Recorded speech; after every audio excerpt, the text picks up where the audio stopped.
Drugs పై ఉక్కుపాదం మోపేందుకు police శాఖ రంగం సిద్ధం చేసింది. నల్గొండ జిల్లా ఎస్పీ శరత్ చంద్ర పవార్ ఆదేశాల మేరకు నల్గొండ డీఎస్పీ శివరాం రెడ్డి స్థానిక గాంధీజీ విద్యా సంస్థలలో మాదక ద్రవ్యాల రహిత జిల్లాయే లక్ష్యంగా రూపొందించిన మిషన్ పరివర్తన్ కార్యక్రమంలో భాగంగా హైస్కూల్ విద్యార్థులకు అవగాహన సదస్సును ఏర్పాటు చేసి మాట్లాడారు.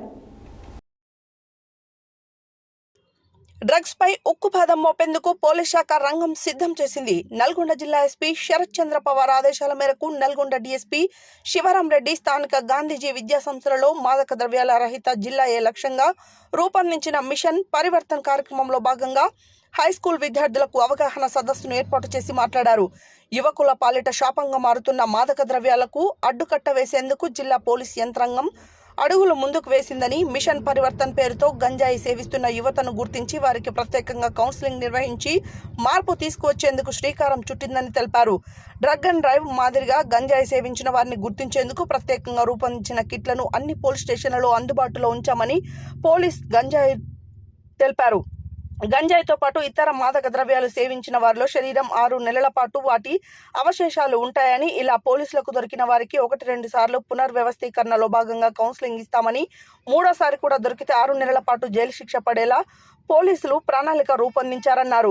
కావున విద్యార్థులు, యువత గంజాయి మాదక ద్రవ్యాలకు దూరంగా ఉండాలని తెలిపారు. ఈ సందర్భంగా సిఐ అట్టి వెంకటయ్య మాట్లాడుతూ, ప్రతి ఒక్కరికి యుక్త వయసు అనేది జీవితంలో చాలా ముఖ్యమైనదని, ఈ ప్రాయంలోనే వారి భవిష్యత్తుకు పునాదులు పడతాయని, జీవితంలో బాల్యంలో లక్ష్యాలను ఎంచుకున్నప్పటికీ వాటిని సాకారం చేసుకునేందుకే సమయం ఇదేనని, ఈ సమయంలో వారు పెడదారిన పడితే భవిష్యత్తు అంతా అంధకారంగా మారడంతో పాటు సమాజంలో ప్రత్యేకంగా గెంటి వేసేలా వారి జీవితాలు తయారవుతాయని తెలిపారు. మత్తు పదార్థాలకు బానిస కావడం వలన మెదడుపై ప్రభావం పడి మనిషి జంతువుగా మారతాడని తెలిపారు. ఈ కార్యక్రమంలో ట్రస్మా జిల్లా అధ్యక్షుడు, గాంధీజీ విద్యా సంస్థల చైర్మన్ డాక్టర్ కోడి శ్రీనివాసులు, డైరెక్టర్ సరికొండ వెంకన్న, ప్రిన్సిపల్ సత్యనారాయణమూర్తి, పులిపాటి రాధిక, కృష్ణయ్య, ఉపాధ్యాయులు, విద్యార్థులు పాల్గొన్నారు.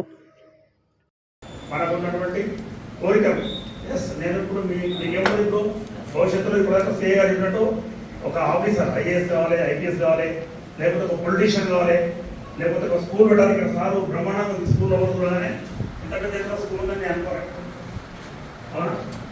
లేకపోతే ఒక ఎస్ఐ కావాలి, సిఐ కావాలి, లేకపోతే టీచర్ కావాలి, మంచి టీచర్. నేను చాలామందికి విద్య నేర్పాలి, ప్రయోజకులు చేయాలని ఏదో ఒక గోల్ పెట్టుకోవాలి. ఓకే, ఆ గోల్ పెట్టుకొని ఆ గోల్ రీచ్ అయ్యే వరకు ఆహార నిమిషాలు కష్టపడాలి, అంతే కదా? ఆ గోల్ పెట్టుకున్నప్పుడు ఆటోమేటిక్గా కోరికలు సాకారం అయితే సావు, కష్టపడాలి. ఎట్లా కష్టపడతావు? ఈ వయసు మీద కష్టపడేది చదువుకోవాలి. చదువు ద్వారా జ్ఞానాన్ని పర్సెంటేజ్ ఎప్పటి నుంచి 100% అంటే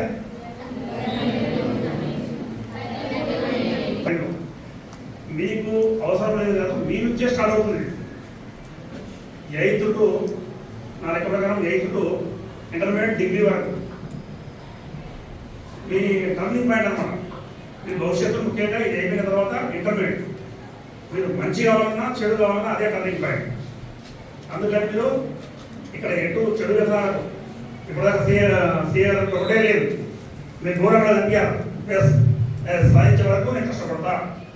అప్పటిదాకా వేదిక పెరిగినటువంటి ఈ school Gandhiji high school correspondent కోడి శ్రీనివాస్ గారు మరియు చంద్రదోస్కి వెంకట గారు మరియు టీచర్స్, అదేవిధంగా ప్రియమైన విద్యార్థులు అందరికీ పోలీస్ శాఖ తరఫున నమస్కారం. చాలా మంచి కార్యక్రమం ఉంది. ఇప్పటిదాకా విన్నారు, శ్రద్ధగా విన్నారు. మా సిఐ గారు చాలా చక్కగా చెప్పాడు, ఎక్సలెంట్ చెప్పాడు. చెప్పడానికి ఏం మీరలేదు. మీ అందరికీ అర్థమైంది? అర్థమైందిగా? అర్థమైతే చెప్పినప్పుడు చాలా అంటే కొంతమంది కనిపించవచ్చు, దాని టేస్ట్ చూడాలని ఎవరికైనా అనిపించింది మీరు చెప్పాడు, అవునా? ఫస్ట్ టైం అట్లా ఎవరికైనా అనిపిస్తుందా లేదా? Very good. దాని జోలి అనే వాళ్ళు ఎవరు చెప్పండి. మత్తు డ్రగ్స్ అండ్ గాంజా, వాటి జోలు గోము అనే వాళ్ళు చెప్పండి. అందరూ వచ్చారా? మీరు అర్థం కాలేదు మీకు? Right, very good. చూడండి, మీరు చేతులకి ఎలా పోసుకున్నారు చూడండి. చేతులకి అంతా మొత్తం కానొస్తుందా? రక్తం కానొస్తుందా? ఓకేనా? చేత కోసుకొని అర్థమైంది కదా? ఈ విధంగా విచక్షణ కోల్పోయి గాంజా చూసుకోండి. బైప్రోడక్ట్ డిజార్డర్. ఓకేనా? ఏం పని చేస్తుండో ఏదో అతనికి తెలియదు. ఇది రీసెంట్లీ ఇప్పుడే పంపించాడు నాకు. ఎవరో నల్గొండ వంటం సిఐ గారు ఈ విధంగా పట్టుకొచ్చామని. అర్థమవుతుందా? విచక్షణ కోల్పోయి ఆయన ఏం చేస్తుండో తాను చేసుకునే అవకాశం ఉంటుంది. తాను ఇప్పుడు గుద్దుకుంటాడు, గోడకేసి గుద్దుకుంటాడు, కోసుకుంటాడు. అర్థమైందా? వద్దు. వాళ్ళని కంట్రోల్ చేసుకోవడం వాళ్ళ అయితే పట్టుకొచ్చినాక వాళ్ళని కోరుగా తయారు చేసి వాళ్ళని కంట్రోల్కి వచ్చిన తర్వాత కౌన్సిలింగ్ చేసి అవసరమైనప్పుడు వాళ్ళ పైన కేసులు పెట్టడం జరుగుతుంది. 2 విచక్షణ కోల్పోవడము, రెండవది వచ్చేసి ఈ విధంగా పిచ్చి పిచ్చిగా వ్యవహరించడము, బలహీనంగా తయారవుతారు. ఇంత హెల్తీగా లేకుండా బలహీనంగా ఆరోగ్యం ఖరాబ్ అవుతుంది. తర్వాత ఆర్థికంగా కూడా నష్టపోతారు. అంతే కదా? సంపాదన ఉండదు. ఉన్న సంపాదన అమ్మా నాన్న కొట్లాడుకొని తీసుకొని వచ్చి జస్ట్ నేను ఒక 1 అవర్ ముందే నేను కాల్ చేసి చెప్పినప్పుడే లేసారుగా మా స్టూడెంట్స్ దాని గురించి తెలుసుకోవాల్సిన అవసరం ఎంతైనా ఉన్నది అని చెప్పేసి ఇమీడియట్గా మీరందరినీ ఇక్కడ గ్యాదర్ చేయడం. పర్సనల్ థ్యాంక్స్ టు మీ correspondent Srinivas garu and thank you very much అండి. అండ్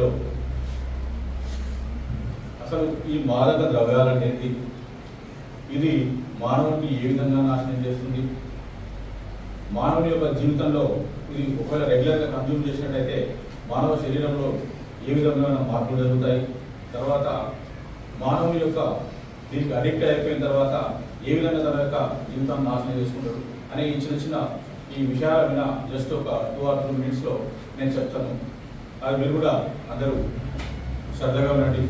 ఎందుకంటే ఈరోజు యువత మేజర్గా ఈ మాదక ద్రవ్యాలను యూజ్ చేస్తున్నప్పుడు ఎవరంటే 15 సంవత్సరాల నుంచి 25 సంవత్సరాల వాళ్ళే. మీరందరి మైండ్లలో చిన్న డౌట్ ఉంది, అవునా? ఈ మాదక ద్రవ్యాల గురించి మా 10th క్లాస్ వాళ్ళ దగ్గరికి సిఐ గారు డిఎస్పీ గారు ఎందుకు వచ్చారు, దీని గురించి మాకెందుకు అని చెప్పేసి మీ అందరికి చిన్న డౌట్ ఉన్నది, అవునా? ఎందుకంటే మేజర్గా ఎవరైతే ఈ డ్రగ్స్ అడిక్ట్ అవుతున్నారో మేజర్గా ఏజ్ వచ్చేసి 15 సంవత్సరాల నుంచి 25 సంవత్సరాల వాళ్ళే ఎక్కువ దీన్ని కన్జ్యూమ్